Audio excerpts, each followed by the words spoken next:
Good morning, everybody. It is Friday, July 22nd, 5:49 a.m. Central Time. As I speak here, December corn futures down 4.5 cents at 5.69.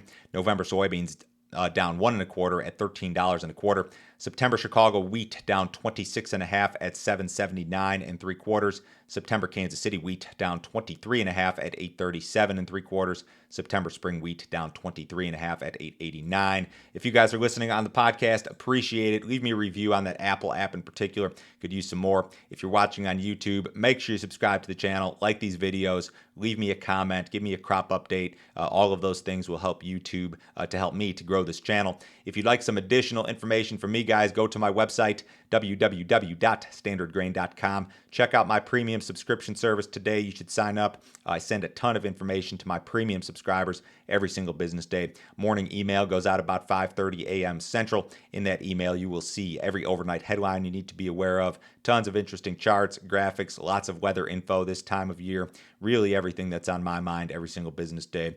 My daily subscriber-only videos are included as part of this. Yesterday, I did kind of a back to basics grain demand review. What's the demand base for U.S. corn? What's the demand base for U.S. beans? What is the demand base for U.S. wheat? I went and did kind of did this on a percentage basis, made it real easy to understand. I had requests to do this type of video from subscribers. So if you guys are interested, sign up today. It's $50 a month. You can cancel it anytime. No other fee, no other obligation, and nobody will try to sell you anything else. Before I get started here today, let's look at some price charts because we've got some ugly stuff going on here. Here's my SRW wheat chart, SEP 22 contract. This deal peaked at $12.85 back in May. We had this big run up, in late February into March following the Russia-Ukraine deal. And we've since given back all of those gains. So we've seen a total round trip here. We're back to pre-invasion levels, below $8 per bushel. Really ugly stuff. Here's your Nov soybean chart. We peaked near $15.85 back in June. The market traded below $13 overnight. That's the lowest trade since January. Ugly stuff there as well. December corn peaked at $7.66 back in May. And then you had kind of a secondary peak here in June at about 7.5. You're into the 560s this morning, lowest trade since January overnight. So really some ugly stuff here in regard to the grain markets. Some pretty heavy selling pressure here the last few weeks. I think a lot of this has to do with recession fears. Recession fears continue to mount, and I think a great deal of the weakness in these grain markets can be attributed to these fears. If you have a bad enough global recession, it could result in reduced demand or even drastically reduced demand for grains and oilseeds. And that would render a lot of USDA's projections invalid to some extent. They could just be totally wrong in regard to these demand projections and the balance sheets. Maybe that's taking too many steps forward, but I think that that's some of the fear out there right now.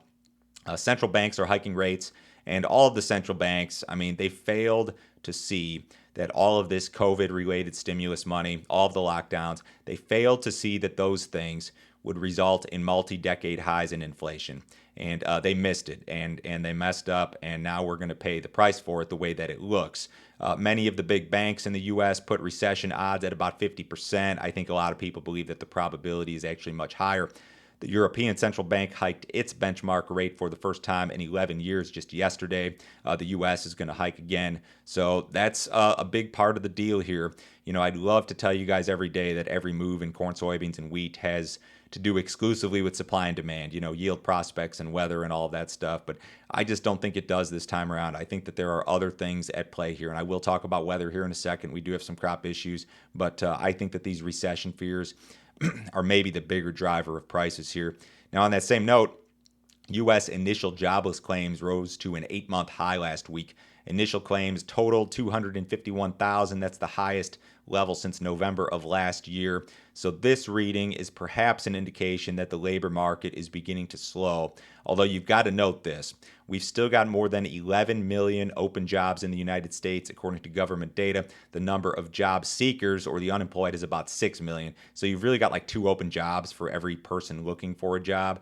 This would be awfully odd for a recession. If we get into a recession, this sort of labor situation would be extremely rare or unprecedented. Usually in a recession, people lose jobs and there's not jobs available. Now we've got tons of jobs available. So this would be very odd for a recession. But in any case, we did see a little bit of an uptick in jobless claims. So maybe this thing's starting to go in the other direction.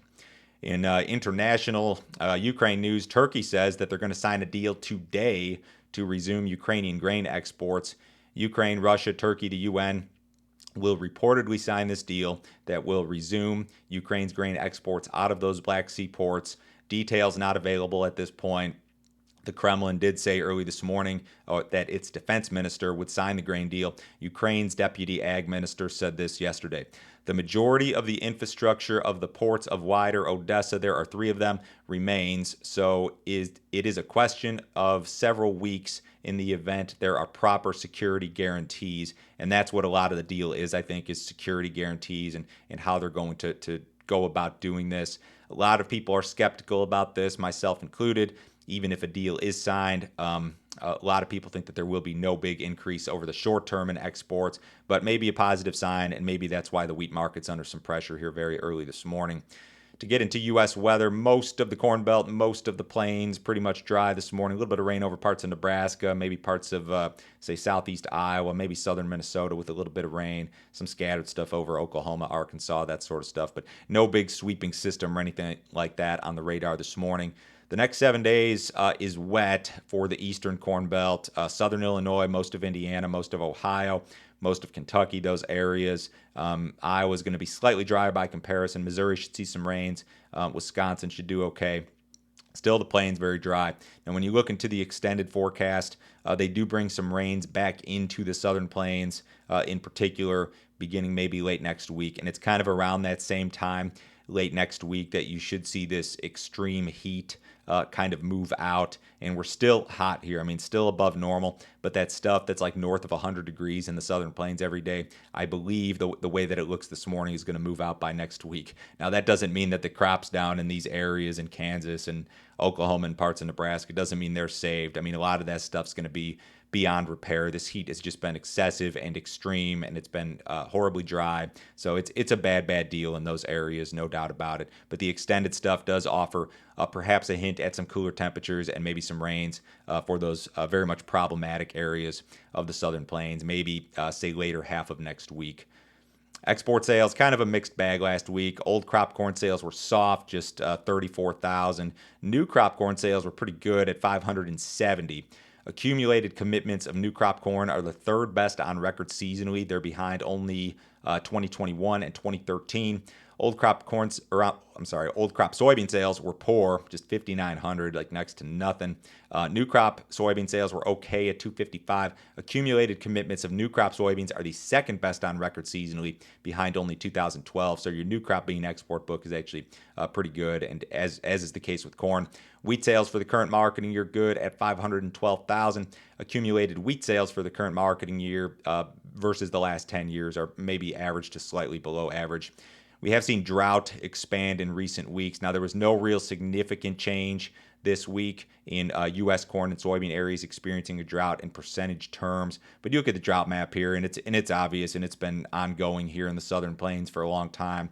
Nebraska's really dry. You've got part of the delta up into Arkansas and Missouri. A little bit of drought noted in say east central Illinois, northeastern Illinois, parts of Indiana.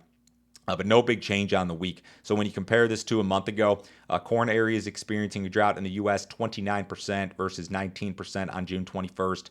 Soybean areas experiencing a drought, 26% versus 11% on June 21st. Spring wheat areas experiencing a drought have fallen drastically to 16% versus 22% on June 21st. There was a ton of drought up north last year, and a lot of that has been alleviated. You see really like no drought over North Dakota, really at all. The cattle market was marginally higher, I believe, marginally lower in live cattle yesterday, marginally higher in feeder cattle.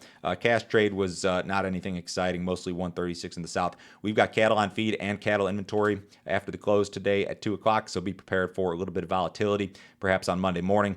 U.S. dollar is marginally higher this morning. The S&P is down 8 points. The Dow's about flat. Bonds are up a full handle. Crude oil down again, down $1.30 in the SEP WTI 95.05. Have a great weekend, guys. I will talk to you Monday.